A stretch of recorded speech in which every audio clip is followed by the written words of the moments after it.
سلطان محمود غزنوی کے دربار میں سائلوں اور درخواست گزاروں کی بھیڑ لگی ہوئی تھی اور ایک شخص حاضر ہوا، عرض کرنے لگا، حضور، میری شکایت نہایت سنگین نوعیت کی ہے اور کچھ اس قسم کی ہے کہ میں اسے برسر دربار سب کے سامنے پیش بھی نہیں کر سکتا۔ سلطان یہ سن کر فوراً اٹھ کھڑے ہوئے اور سائل کو خلوت خانے میں لے جا کر پوچھا کہ تمہیں کیا شکایت ہے؟ اس نے عرض کیا، حضور، ایک عرصے سے آپ کے بھانجے نے یہ طریقہ اختیار کر رکھا ہے کہ وہ مسلح ہو کر میرے مکان پر آتا ہے، مجھے مار پیٹ کر باہر نکال دیتا ہے اور خود جبراً میرے گھر میں گھس کر میری گھر والی کے ساتھ بدتمیزی کرتا ہے۔ غزنی کی کوئی عدالت ایسی نہیں جس میں نے اس ظلم کی فریاد نہ کی ہو، لیکن کسی جگہ مجھے انصاف نہ ملا۔ ہر کوئی آپ کے بھانجے کا سن کر چپ کر جاتا ہے۔ جب میں ہر طرف سے مایوس ہو گیا تو آج مجبوراً جہاں پناہ کی بارگاہ عالیہ میں انصاف کے لیے حاضر ہوا ہوں۔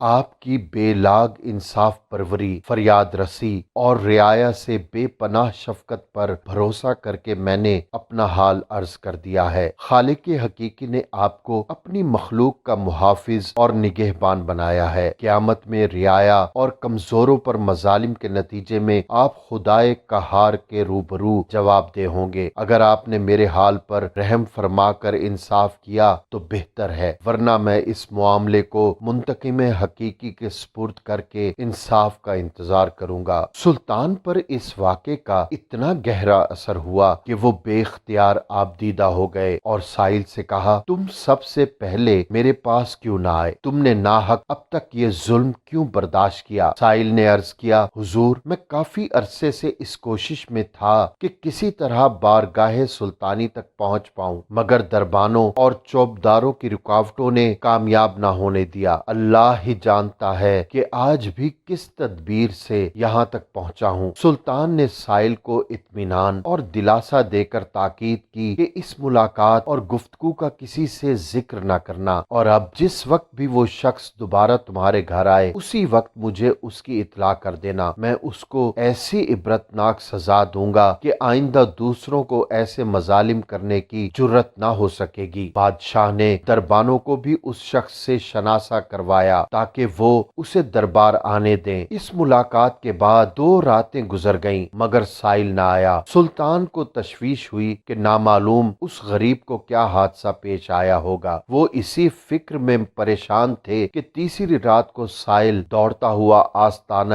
شاہی پر آ پہنچا۔ اطلاع ملتے ہی سلطان نے فی الفور سواری نکالی اور سائل کے ہمراہ اس کے گھر پہنچ کر اپنی آنکھوں سے وہ سب کچھ دیکھ لیا جو سائل نے انہیں بتلایا تھا۔ اس کے بعد سلطان نے 3 کام کیے۔ نمبر 1، کمرے میں شمع جل رہی تھی، سلطان نے شمع گل کر دی اور خود خنجر نکال کر اس بد کردار کا سر اڑا دیا۔ نمبر 2، اس کے بعد شمع روشن کروائی۔ مقتول کا چہرہ دیکھ کر بے ساختہ سلطان کی زبان سے نکلا، الحمدللہ۔ نمبر 3، پھر سائل سے کہا کہ پانی لاؤ۔ سائل جلدی سے پانی لایا تو سلطان نے پانی پی کر سائل سے کہا کہ اب تم اطمینان سے اپنے گھر میں آرام کرو، انشاءاللہ اب کبھی بھی تمہیں کوئی تکلیف نہ پہنچے گی۔ میری وجہ سے اب تک تم پر جو ظلم ہوا، خدا کے لیے اس کے لیے مجھے معاف کر دینا۔ شمع بجھانے کے حوالے سے پرزور اصرار کرنے کے بعد شاہ محمود غزنوی نے جو تاریخی جملے بولے، آپ بھی سنیے اور سوچئے کہ عدل و انصاف کے ترازو پر فیصلے کرنے والے جج اور حکمران اب کہاں چلے گئے۔ شمع گل کرنے کا مقصد یہ تھا کہ مبادا روشنی میں اس کا چہرہ دیکھ کر بہن کے خون کی محبت مجھے سزا دینے سے باز رکھے، اور الحمدللہ کہنے کا سبب یہ تھا کہ مقتول اپنے آپ کو میرا بھانجا بتا کر تمہیں شاہی تعلق سے مرغوب کر کے اپنی خواہشات نفسانی کو پورا کرنے کے لیے راستہ صاف کرتا رہا۔ خداوند کریم کا ہزارہا شکر ہے کہ محمود غزنوی کے رشتہ داروں کا اس شرمناک بےہودگی سے کوئی تعلق نہیں ہے۔ یہ شخص میرا بھانجا تو درکنار